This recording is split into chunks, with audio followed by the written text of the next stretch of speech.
In the last section, you saw how a mortgage or trust deed actually closes, how funds move through escrow, and how different commercial and small business loan products, credit lines, SBA loans, term loans, balloons, personal guarantees, shape the risk and cash flow of a real estate or business deal. Now you zoom out one more step.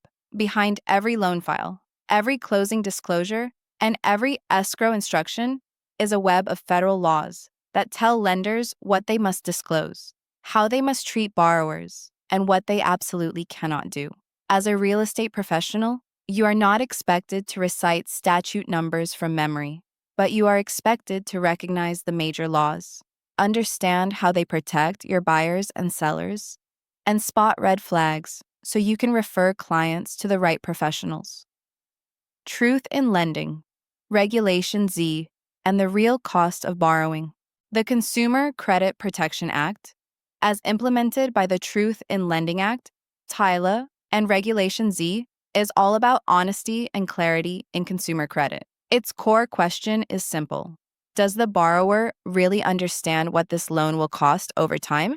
Regulation Z applies to most consumer loans secured by a dwelling, typical home purchase loans, refinances, home equity loans, and many HELOCs. It does not apply to most business purpose or large agricultural/commercial loans. Under TILA Regulation Z, lenders must clearly disclose the finance charges tied to the loan, the annual percentage rate, APR, which wraps interest and certain finance charges into a single, comparable, yearly cost, the total of payments over the life of the loan.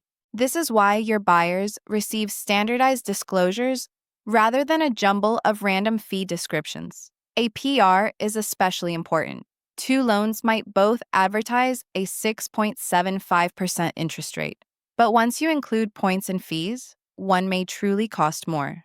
APR allows an apples-to-apples comparison. TILA also gives most borrowers in a refinance or home equity transaction a limited right of rescission, usually 3 business days after consummation, to change their mind. That rescission right does not normally apply to the purchase of a borrower's primary residence, but it does apply to many owner-occupied refinances and equity loans.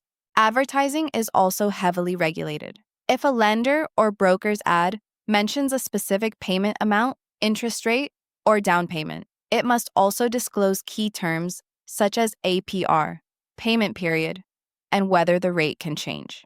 Teaser advertising that cherry-picks one attractive figure without context is exactly what TILA/Reg Z is designed to prevent.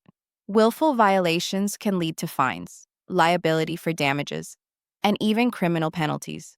Equal Credit Opportunity Act, ECOA, and Fair Mortgage Decisions. If TILA focuses on what gets disclosed, the Equal Credit Opportunity Act, ECOA, implemented by Regulation B, focuses on who gets treated fairly. ECOA makes it illegal for creditors to discriminate in any aspect of a credit transaction based on race, color, religion, national origin, sex, marital status, age, or because an applicant receives public assistance. This means a lender cannot refuse to take an application because the borrower is older, single, divorced, or receives child support, cannot discount income from a married woman simply because she might stop work, cannot ignore consistent income from sources like Social Security, pensions, or certain public assistance benefits. ECOA also gives applicants important procedural rights. Within 30 days of receiving a completed application, the creditor must notify the applicant whether the application was approved, denied, or taken under a counteroffer. If the application is denied or granted on significantly worse terms, the lender must give specific reasons or tell the applicant that they can request those reasons within a stated timeframe. Vague statements like, "You just didn't qualify," are not good enough. Enforcement is serious. Regulators such as the CFPB and Department of Justice can bring actions, and borrowers can sue for actual and punitive damages plus attorney's fees. For you as a real estate licensee, ECOA also matters when you pre-qualify buyers or talk to sellers about the strength of an offer. Any comments or advice that drift into discriminatory territory can create risk. RESPA, Regulation X, and the Modern Disclosure Regime, TRID, the Real Estate Settlement Procedures Act, RESPA, implemented by Regulation X, is the backbone of settlement and closing disclosures in 1 to 4 unit residential transactions with federally related mortgage loans. Its two big missions are help buyers understand their settlement costs and cash needed to close, eliminate kickbacks, referral fees, and junk fees that drive up costs without providing real value. Historically, borrowers received separate TILA forms and a good faith estimate, GFE, and HUD-1 settlement statement. Since 2015, under CFPB's Know Before You Owe TRID rules, most closed-end consumer mortgages now use the loan estimate, LE, given within 3 business days of application, the closing disclosure, CD, given at least 3 business days before consummation. The loan estimate summarizes key terms: interest rate, payment, projected closing costs, whether the rate can adjust, prepayment penalties, mortgage insurance, escrow features, and total cash to close. The closing disclosure mirrors that structure but shows final, hard numbers. TRID then limits how far certain fees on the CD can deviate from the original estimates on the LE, unless there is a documented changed circumstance. RESPA also prohibits kickbacks and unearned fees for referrals of settlement services, title, escrow, lender, etc. Limits how much can be held in escrow accounts, generally no more than 1/12 of the annual bills, plus a small cushion. Requires timely escrow statements and clear servicing transfer notices. This is where affiliated business arrangements, ABAs, come in. A brokerage might have an ownership interest in a title or escrow company. RESPA allows this, but only if the ABA is fully disclosed on a proper affiliated business arrangement disclosure, the ownership interest is clearly described, and consumers are told that they are free to shop around and are not required to use the affiliate. Steering, misleading disclosures, and junk fees layered through an ABA can lead to very costly CFPB enforcement actions. TRID in practice, know before you owe. TRID is really the modern face of both TILA and RESPA for residential mortgages. It protects borrowers like your buyers by defining when an application is received. 6 key data points: name, income, social security number, property address, estimated value, and loan amount sought.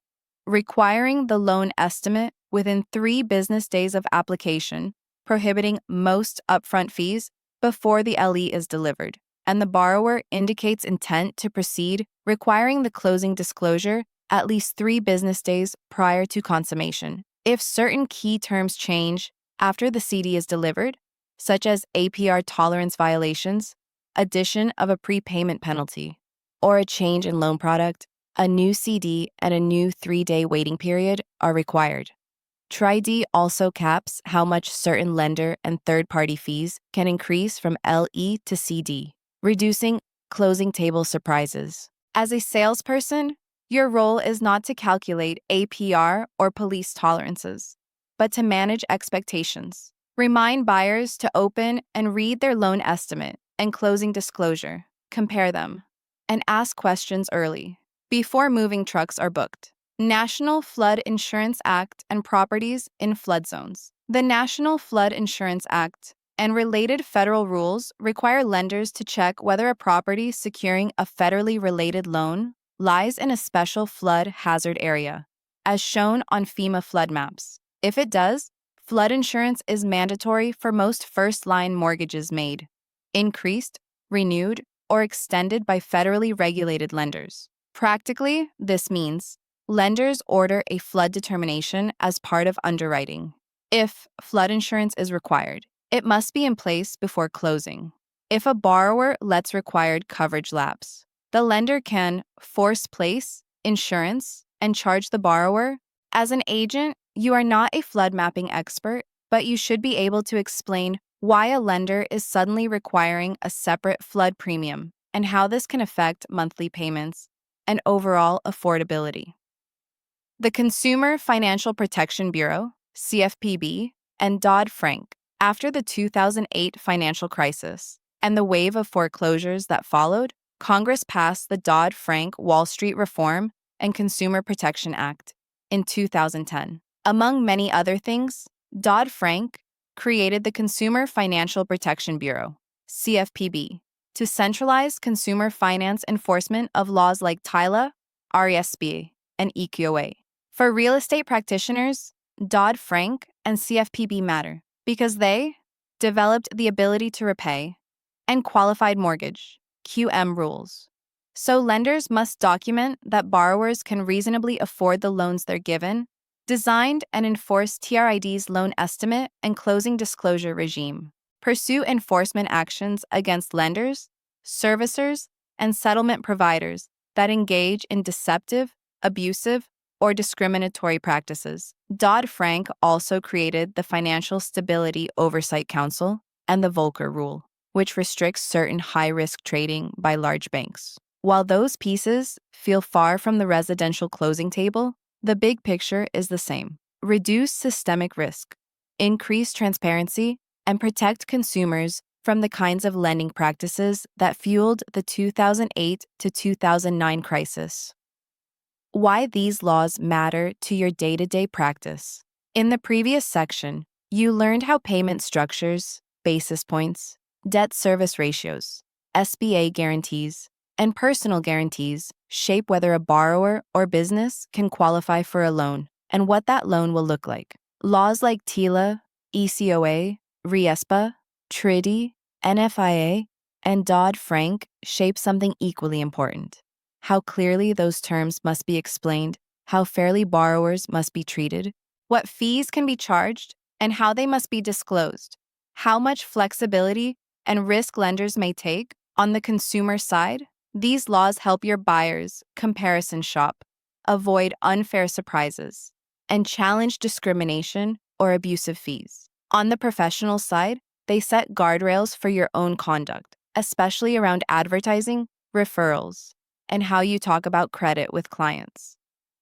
Review summary. In this section, you learn that modern mortgage lending operates inside a detailed legal framework designed to protect consumers and stabilize markets. The Truth in Lending Act, TILA, and Regulation Z require clear disclosure of finance charges and APR, regulate advertising, and in many cases give borrowers a right to rescind certain credit transactions secured by their homes. You saw that the Equal Credit Opportunity Act, ECOA, and Regulation B prohibit discrimination in any credit decision based on protected characteristics such as race, sex, age, or receipt of public assistance. ECOA also requires creditors to give timely, specific reasons when applications are denied or terms are made less favorable. You explored RESP and Regulation X, and how TRID now uses the loan estimate and closing disclosure to standardize mortgage disclosures,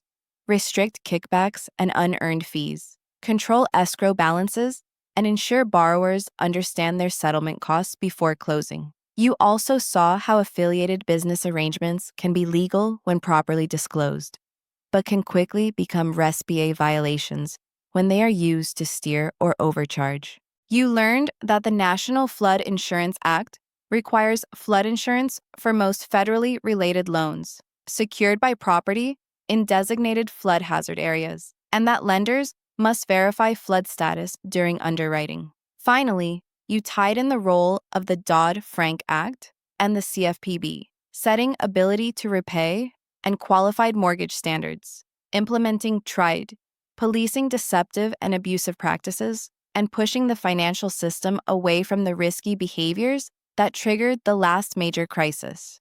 Together, these laws form the compliance safety net around the closing process and the commercial and SBA-type products you studied earlier. Understanding them helps you guide clients more confidently from accepted offer all the way to a compliant, closed, and fundable loan. Discussion: a buyer calls you the night before signing and says, "My lender just sent me something called a closing disclosure. It looks different from my original estimate. What should I be looking for?" Suggested answer: you can explain that the closing disclosure is the final, more detailed version of the loan estimate, and that TRID requires they receive it at least 3 business days before closing. Encourage the buyer to compare key items: interest rate, loan type, monthly payment, cash to close, and closing costs. If any major fee or term changed unexpectedly, suggest they ask the lender for an explanation and, if needed, consult their escrow officer or an attorney. You are not recalculating APR or giving legal advice, but you are steering them to the right questions. A seller insists that all buyers must use the listing brokerage's in-house title company and tells you, "We always do it this way. It's simpler."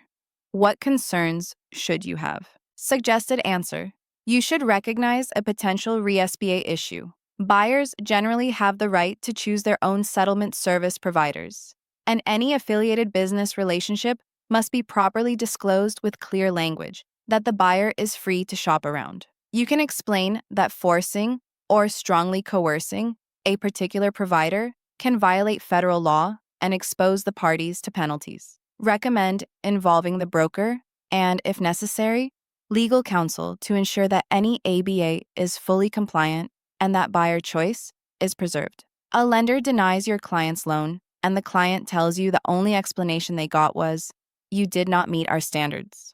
Under ECOA, what should the client be entitled to receive? Suggested answer: ECOA and Regulation B require creditors to provide either an immediate specific written reason for denial or a notice that the applicant may request a specific reason within a set time, often 60 days. The reason must be concrete, such as insufficient income, recent bankruptcy, or delinquent credit obligations, not a vague, "You didn't qualify." You can encourage the client to request the detailed reason in writing and then talk with the lender or a housing counselor about possible remedies. A borrower is confused about why their refinance loan requires flood insurance when their prior lender never mentioned it. How can you explain this in light of federal law? Suggested answer: you can explain that lenders are required to check FEMA flood maps, and if the property is in a special flood hazard area and the loan is federally related, federal law requires flood insurance as long as there is a covered loan. Sometimes maps are updated or a previous lender did not enforce the requirement, but the current lender must comply. This is not a made-up fee. It is a federal requirement tied to flood risk management and lender safety. Closing remarks: you now have a working map of the major federal laws that shape every mortgage file. Truth in lending, equal credit rules, settlement procedures, flood insurance requirements, and post-crisis reforms. Combined with your understanding of loan structures, underwriting ratios, SBA guarantees, basis points, and personal guarantees, you can now see how a single transaction is both a financial design and a legal design. In the next parts of your course, you will build on this foundation by looking more closely at specific loan types and investor guidelines, and by practicing how to translate all of this compliance language into plain English for your clients.